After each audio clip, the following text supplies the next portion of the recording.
Buenos días, queridos y queridas amigas y amigos. Bienvenidos de nuevo al canal. Continuamos con la nube del no saber, ese texto del siglo XIV anónimo que tiene mucho que ver con la introspección, escrita a su manera, con la manera que se escribía en esa época y que a la vez de leer como un audiolibro, interpreto también a mi manera. Mi recomendación, que lo leáis si queréis, y cada uno a partir de sí mismo vaya extrayendo lo que quiera. Tiene muchísimas cosas de los textos budistas, tiene muchas cosas de Krishnamurti, y a veces, como todos los textos, hay que tratar de vislumbrar. La nube del no saber, anónimo del siglo XVI, capítulo 5. Que durante la oración contemplativa todas las cosas creadas y sus obras han de ser sepultadas bajo la nube del olvido. Ese es el comienzo del capítulo 5. Ya me contaréis qué es esto. Cuando Krishnamurti habla de parar la mente y nos dice cómo parar la mente. La objetivización, el observador y lo observado, la conceptualización de la que he hablado hace unos días. Si deseas entrar en esta nube, permanecer en ella y proseguir la obra de amor de la contemplación, a la cual te estoy urgiendo, tienes que hacer otra cosa. Así como la nube del no saber está sobre ti, entre ti y tu Dios, de la misma manera debes extender una nube del olvido por debajo de ti, entre ti y todo lo creado. Es decir, tu pasado, aquí y ahora. La nube del no saber te dejará quizá con la sensación de que estás lejos de Dios, pero no. Si es auténtica, solo la ausencia de una nube del olvido te mantiene ahora alejado de Él. Siempre que digo todas las criaturas, me refiero no solo a todo lo creado, sino a todas sus circunstancias y actividades. No hago excepción alguna. Tu obligación es no vincularte a criatura alguna, sea material o espiritual, ni a una situación ni hechos, sean buenos o malos. Esto es también importantísimo porque en este canal hemos hablado, igual que tantos otros, acerca de las visiones, visualizaciones, percepciones, hechos reales que todos hemos tenido, que muchos hemos tenido y que en las culturas chamánicas, no chamánicas, quien queráis, hablan de esas cosas y le ponen nombre a algunos. Le ponen apellido, le ponen jerarquía, le ponen colores, le ponen forma humana, rubio, moreno, sincrético, como queráis, que siempre he entendido más como una concepción cultural para entendernos, para hacernos entender a nosotros, que como un hecho en sí. Digamos que como una proyección mental, que en realidad es energía o vibración. Así es como yo lo leo. Y esto es lo que nos cuenta. No hago excepción alguna. Tu obligación es no vincularte a criatura alguna, sea material o espiritual, ni a su situación ni hechos, sean buenos o malos. Para expresarlo brevemente, durante ese trabajo has de abandonarlos a todos ellos bajo la nube del olvido. Pues aunque en ciertos momentos y circunstancias es necesario y útil detenerse en situaciones y actividades concretas que atañen a personas y cosas, durante esta actividad es casi inútil. El pensamiento y el recuerdo son formas de comprensión espiritual en las que el ojo del espíritu se abre y se cierra sobre las cosas como el ojo del tirador sobre un objetivo. Pero te insto e insisto en que todo aquello en lo que te detienes durante esta actividad resulta un obstáculo a la unión con Dios. Pues si tu mente está bloqueada con estas preocupaciones, no hay lugar para Él. Y con toda la debida reverencia, llego hasta afirmar que es completamente inútil pensar que puedes alimentar tu obra contemplativa considerando los atributos de Dios, su bondad o su dignidad. ¿Esto qué es, amigos? El vacío. El vacío. O pensando en Nuestra Señora, los ángeles o los santos o en los goces del cielo, por maravillosos que sean. Creo que este tipo de actividad ya no te sirve para nada. Desde luego, es laudable reflexionar sobre la bondad y el amor de Dios y alabarle por ello. Sin embargo, es mucho mejor que tu mente descanse en la conciencia de Él mismo, en su existencia desnuda, y le ame y le alabe por lo que es en sí mismo. Capítulo 6. Breve explicación de la contemplación en la forma de un diálogo. Pero tú dices, ¿cómo puedo hacer para pensar en Dios tal cual es en sí mismo? A esto solo puedo responder, no lo sé. Con esta pregunta me llevas a la misma oscuridad y nube del no saber a la que quiero que entres. El hombre puede conocer totalmente y ponderar todo lo creado y sus obras, y también las obras de Dios, pero no a Dios mismo. El pensamiento no puede comprender a Dios, por eso prefiero abandonar todo lo que puedo conocer, optando más bien por amar a aquel a quien no puedo conocer. Aunque no podemos conocerle, sí que podemos amarle. De nuevo, parece que estemos hablando todo el tiempo en masculino. Aquí no hay masculino ni femenino, es una forma genérica, igual cuando decimos el hombre. Hoy en día hemos cambiado y se puede añadir el hombre y la mujer, pero anteriormente cuando se hablaba del hombre se refería a todo el mundo. A mí me parece súper bien decir lo humano, el género humano, o hacer referencia al hombre y a la mujer. Pero para que nos entendamos, por el amor puede ser alcanzado y abrazado, pero nunca por el pensamiento. Por supuesto que hacemos bien a veces en ponderar la majestad de Dios o su bondad por la comprensión que estas meditaciones pueden proporcionar, pero en la verdadera actividad contemplativa has de dejar todo esto aparte y cubrirlo con una nube del olvido. Deja, pues, que tu devoto, gracioso y amoroso deseo avance, decida y alegremente, más allá de esto, llegue a penetrar la oscuridad que está encima. Sí, golpea esa densa nube del no saber con el dardo de tu amoroso deseo y no ceses, suceda lo que suceda. En los procesos podemos llamar de entrenamiento de la meditación, budista, no budista, del tipo que seas, en el encuentro con la psilocibina, por ejemplo, que yo es lo más fuerte que he sentido, lo más importante diría que he sentido, pueden aparecer muchas cosas, pero por ejemplo, en los 3 viajes de psilocibina que he hecho de los hongos mágicos, esta nube del no saber ha aparecido o la he sentido como tal, en un lugar en el que no hay pensamiento, no hay palabras, sin embargo, lo siento todo. Y lo siento todo en un lugar completo que compone los opuestos. Una pertenencia total. Ni palabras, no puedo hablar de emoción porque va más allá de la emoción. Hay gente que lo llama éxtasis, plenitud.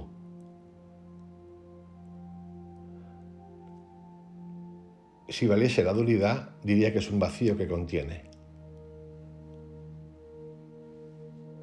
Capítulo 7. ¿Cómo se ha de conducir una persona durante la oración respecto a los pensamientos, especialmente respecto a los que nacen de la curiosidad e inteligencia natural? Es inevitable que las ideas surjan en tu mente y traten de distraerte de 1000 maneras. Te preguntarán diciendo, ¿qué es lo que buscas? ¿Qué quieres? A todas ellas debes de responder, a Dios solo busco y deseo, a Él solo. Y si te pregunta, ¿quién es este Dios? Dile que es el Dios que te creó, que te redimió y te trajo a esta obra. Di a tus pensamientos, sois incapaces de captarle. Dejadme. Esta es una técnica que él ofrece. Si utilizamos la técnica de Krishnamurti, no habría que dejarme o decirle dejadme a los pensamientos, sino simplemente no nombrarlos. También conocido como no prestarle atención. Dispérsalos volviéndote a Jesús con amoroso deseo. No te sorprendas si tus pensamientos parecen santos y valiosos para la oración. Con toda probabilidad te encontrarás a ti mismo pensando en las maravillosas cualidades de Jesús, su dulzura, su amor, su gracia, su misericordia, sus milagros. Pero si prestas atención a estas ideas, verás que han conseguido lo que deseaban de ti y continuarán hablándote hasta inclinarte hacia el pensamiento de la pasión. Vendrán después ideas sobre su gran bondad y si continúas atento, estarán complacidas. Pronto te encontrarás pensando en tu vida pecadora y quizá con este motivo te podrás acordar de algún lugar en que viviste en tu vida pasada, hasta que de repente, antes de que te des cuenta, tu mente se habrá disipado por completo. Fijaros los detalles que da. Estos son procesos que han vivido muchas personas, o hemos vivido muchas personas meditando. Reconocer, visualizar, meditando y con otras cosas, como las de la psilocibina, vidas pasadas. Hay mucha gente que le ha pasado esto. Pues bien, para meditación, registros acásicos, lo que queráis. Y lo está contando este señor anónimo del siglo XIV. ¿Y de qué manera? Y sin embargo, no eran malos pensamientos, en realidad eran pensamientos buenos y santos, tan valiosos que todo el que desea avanzar sin haber meditado con frecuencia en sus propios pecados, en la pasión de Cristo, en la mansedumbre, bondad y dignidad de Dios, se extraviará y fracasará en su intento. Pero una persona que ha meditado largamente estas cosas ha de dejarlas detrás. Es como Patanjali, los Yoga Sutras, el capítulo 3, que vuelvo a repetir. Las cosas especiales, extrasensoriales que la naturaleza humana nuestra cree que son milagros. Las vas a encontrar, te las vas a encontrar, las debes dejar. Dejarlas detrás, bajo la nube del olvido, si es que quieres penetrar la nube del no saber que está entre ti y Dios. Por eso, siempre que te sientas movido por la gracia a la actividad contemplativa y estés determinado a realizarla, eleva con sencillez tu corazón a Dios, con un suave movimiento de amor. Piensa solamente en Dios, que te creó, que te redimió y te guió a esta obra, a este momento. No dejes que otras ideas sobre Dios entren en tu mente. Incluso esto es demasiado.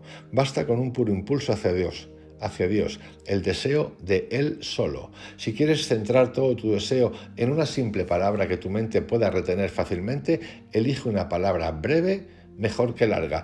Palabras tan sencillas como Dios o como amor resultan muy adecuadas. Yo, por ejemplo, la palabra amor la utilicé en mi primer viaje psicodélico junto con la palabra perdón.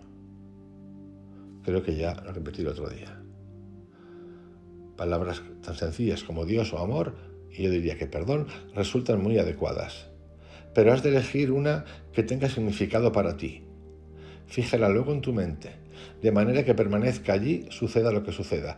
Esta palabra será tu defensa tanto en la guerra como en la paz. Sírvete de ella para golpear la nube de la oscuridad que está sobre ti y para dominar todas las distracciones, fijándolas en la nube del olvido que tienes debajo de ti. Si algún pensamiento te sugiera o te siguiera molestando, queriendo saber lo que haces, respóndele con esta única palabra: amor, o Dios, o perdón.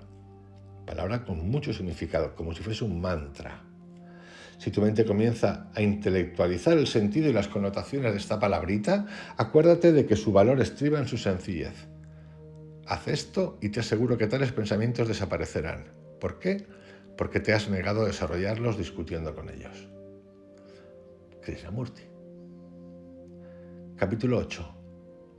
Una buena exposición de ciertas dudas que pueden suscitarse respecto a la contemplación, que la curiosidad del hombre, su saber y su natural inteligencia han de abandonarse en este trabajo de la distinción entre los grados y las partes de la vida activa y contemplativa. Pero ahora me dices, ¿cómo de juzgar estas ideas que actúan sobre mí cuando rezo? ¿Son buenas? ¿Son malas? Y si son malas, me extraña mucho porque despiertan grandemente mi devoción. A veces son un alivio real e incluso me hacen llorar de pena ante la pasión de Cristo o de mis propios pecados. Por otras razones también estoy inclinado a creer que estas santas meditaciones me hacen un gran bien. Por eso, si no son malas sino positivamente buenas, no comprendo por qué me aconsejas que las deje debajo de una nube del olvido. Las preguntas que me haces son muy buenas y trataré de responderlas lo mejor que pueda. Quieres conocer, en primer lugar, qué clase de pensamientos son, ya que parecen ser tan útiles. A esto respondo, son las ideas claras de tu inteligencia natural que la razón concibe en tu mente. A lo de si son buenas o malas, insistiré en que son siempre buenas en sí mismas, ya que tu inteligencia es un reflejo de la inteligencia divina. Son buenas, ciertamente, cuando con la gracia de Dios te ayudan a comprender tus pecados. la pasión de Cristo, la bondad de Dios o las maravillas que obra a través de la creación. Nada de extraño si estas reflexiones arraigan tu devoción, pero son malas cuando, hinchadas por el orgullo, la curiosidad intelectual y el egoísmo, corrompen tu mente. Pues entonces has dejado a un lado la mente humilde de un sabio, de un maestro en teología y estética, para ser como esos sabios orgullosos del demonio, expertos en vanidades y mentiras. Lo digo como una advertencia para todos. La inteligencia natural se inclina al mal siempre que se llena de orgullo y de curiosidad innecesaria sobre negocios mundanos y vanidades humanas, o cuando egoístamente anhela las dignidades mundanas, las riquezas, los placeres vanos o la vanidad. Esto lo podéis entender todo, para no asustaros, como el apego. Me preguntas ahora si estos pensamientos no solo son buenos en sí mismos, sino que además pueden usarse para bien. ¿Por qué los debo dejar bajo una nube de olvido? Responder a esto precisa cierta explicación. Comenzaré diciendo que en la Iglesia hay dos clases o formas de vida: la activa y la contemplativa. La vida activa es inferior y la contemplativa es superior. Cuando hablamos de iglesia aquí, cuando hablo de iglesia, tenéis que quitarle el concepto de Estado y verlo como unión. Si lo quitáis, lo borráis ahora mismo, mejor. La vida activa es inferior y la contemplativa es superior. Dentro de la vida activa hay también dos grados, uno bajo y otro alto. Pero estas dos vías son tan complementarias que, si bien son totalmente diferentes entre sí, ninguna de las dos puede existir independientemente de la otra, pues el grado superior de la vida activa se introduce en el grado inferior de la contemplativa, de manera que, por activa que sea una persona, es también al mismo tiempo parcialmente contemplativa. Y cuando el hombre, el ser humano, es tan contemplativo como puede ser en esta vida, en cierta medida sigue siendo activo. La vida activa es de tal naturaleza que comienza y termina en la tierra. La contemplativa, sin embargo, puede ciertamente comenzar en la tierra, pero continuará sin fin en la eternidad. Y ello porque la vida contemplativa es la parte de María que no le será quitada. La vida activa, en cambio, se ve turbada y preocupada por muchas cosas, pero la contemplativa se sienta en paz con la única cosa necesaria: aquí y ahora, Dios, lo que queráis. En el grado inferior de la vida activa, la persona hace bien ocupándose en buenas acciones y obras de misericordia. En el grado superior de la vida activa, que se funde con el grado inferior de la vida contemplativa, el hombre comienza a meditar en las cosas del espíritu. Ahora es cuando debe ponderar con lágrimas la maldad del hombre hasta adentrarse en la pasión y los sufrimientos de sus santos con ternura y compasión. De nuevo, la parte del dolor y las lágrimas, de las que he hablado aquí en los últimos capítulos, que creo que hemos de interpretar: el pecado de Adán, que arrastra a todo el mundo; el dolor, que hablan los budistas; el mismo Stanislav Grof, el nacimiento, que es un dolor, un sufrimiento. Yo creo que hay que empezar a trabajar en esto y empezar a visualizarlo, a entenderlo, a darle un concepto previo o primario de que no tiene por qué ser así. Esa condena ya. Venimos condenados, venimos jodidos y venimos con dolor. Y tenemos dolor. ¿Quién quiere vivir así? Nadie. ¿Eso quiere decir que no estemos dispuestos a mejorar, a aprender, trascender, comprender? No. Pero ¿por qué ya nacer etiquetados? Cuando de lo que estamos hablando todo el tiempo es de la no etiquetación. ¿Por qué etiquetarnos ya? Y etiquetarnos mal. Es ahora también cuando crece en el aprecio de la bondad de Dios y de sus dones y comienza a alabarle y darle gracias por las maravillosas maneras con que actúa en su creación. Pero en el grado más alto de la contemplación, tal como la conocemos en esta vida, todo es oscuridad y una nube del no saber, el vacío. Aquí uno se vuelve a Dios con deseo amoroso de solo Él mismo y permanece en la ciega conciencia de su desnudo ser. Es más, y yo aquí quiero añadir algo más: cuando hacemos este ejercicio de Dios, no nos estamos separando de Dios, porque nosotros somos Dios, el reino de Dios está en ti, con lo cual es un proceso recíproco. El grano está en la arena, la gota de agua está en el mar, y nos llamamos y nos encontramos. Así lo entiendo yo, no como yo separado de Dios o de lo que queráis llamar. En este caso Dios, porque es un anónimo cristiano que habla de lo cristiano y de cómo interpreta él la contemplación. Por lo tanto, utiliza a Dios, no utiliza ni piedra, ni totum, ni tatam. Y sin vergüenza te digo esto, a ver si va a ser ahora que vamos a tener que escondernos de la palabra Dios o Jesucristo porque alguien se siente ofendido porque piensa que eso es un castigo de la Iglesia Católica, cuando llevamos aquí tiempo hablando de Buda, Budo, los amigos de Buda, los primos de Buda y lo que queráis. Seguimos. Las actividades del grado inferior de la vida activa dejan gran parte del potencial humano natural del hombre sin explotar. En esta etapa vive, como si dijéramos, fuera de sí mismo o por debajo de sí mismo. A medida que avanza hacia el grado superior de la vida activa, que se funde con el grado inferior de la vida contemplativa, se va haciendo más interior, viviendo más desde las profundidades de sí mismo y haciéndose más verdaderamente humano. Pero en el grado superior de la vida contemplativa se trasciende a sí mismo, porque consigue por la gracia lo que por naturaleza está por encima de él, pues ahora se encuentra unido a Dios, espiritualmente en una comunión de amor y de deseo. La gota ha entrado en el mar, el grano de arena es el desierto.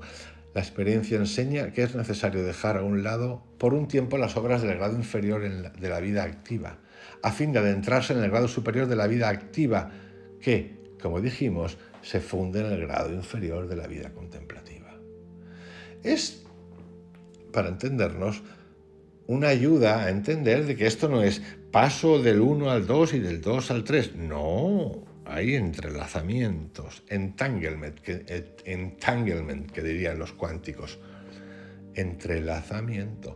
De la misma manera, llega un momento en que es necesario dar de lado estas obras también a fin de avanzar hacia el grado superior de la vida contemplativa. Y así, como es error que una persona que se sienta a meditar piense en las cosas que ha hecho o que hará sin mirar si son buenas y dignas en sí mismas, de la misma manera no está bien que una persona que debiera estar ocupada en la obra de la contemplación, en la oscuridad de la nube del no saber, deje que las ideas sobre Dios, sus dones maravillosos, su bondad o sus obras le distraigan de la atención. Es esta una cuestión distinta del hecho de que se trate de pensamientos buenos que reportan confort y gozo. No tienen lugar aquí. De nuevo insiste, el vacío. Para ello te apremio a que deseches todo pensamiento sabio o sutil, por santo o valioso que sea. Cúbrelo con la espesa nube del olvido, porque en esta vida solo el amor puede alcanzar a Dios, tal cual es en sí mismo, nunca el conocimiento. Llevo unos cuantos videoaudios hablando de esto, de empezar a trabajar como ejercicio nuestro, el recurrir a esa contemplación diaria que puede empezar como ejercicio, incluso con la técnica que te dé la gana que hayas aprendido, pero sin seguirla así como ciego porque te la he enseñado, pero incluso a no leer, incluso a no ver vídeos, incluso, vamos, a no escucharme a mí. Es que este ejercicio yo también voy a empezar a hacerlo, ya he empezado a hacerlo. ¿Y cómo he empezado a hacerlo? Diciéndoselo a mi conciencia. Y estoy seguro que en poco tiempo, porque creo que es poco tiempo, eso siento, voy a empezar a hacerlo. Y seguramente os contaré lo que va a pasar. Pero sí, quiero hacerlo. Y seguramente llegará un tiempo, cuando llegue, que esto no lo sé, que incluso me calle. Porque diga, no tengo nada más que contar. O igual no. Pero si surge, o lo siento como tal, eso ocurrirá. Por ello, te apremio a que deseches todo pensamiento sabio o sutil, repito, por santo o valioso que sea. Cúbrelo con la espesa nube del olvido, porque en esta vida solo el amor puede alcanzar a Dios, tal cual es en sí mismo, nunca el conocimiento. Mientras vivimos en estos cuerpos mortales, la agudeza de nuestro entendimiento permanece embotada por limitaciones materiales, siempre que trata con las realidades espirituales y más especialmente con Dios. Nuestro razonamiento, pues, no es jamás puro pensamiento, y sin la asistencia de la misericordia divina nos llevaría muy pronto al error. Y aquí, queridos amigos, me detengo en el capítulo 9.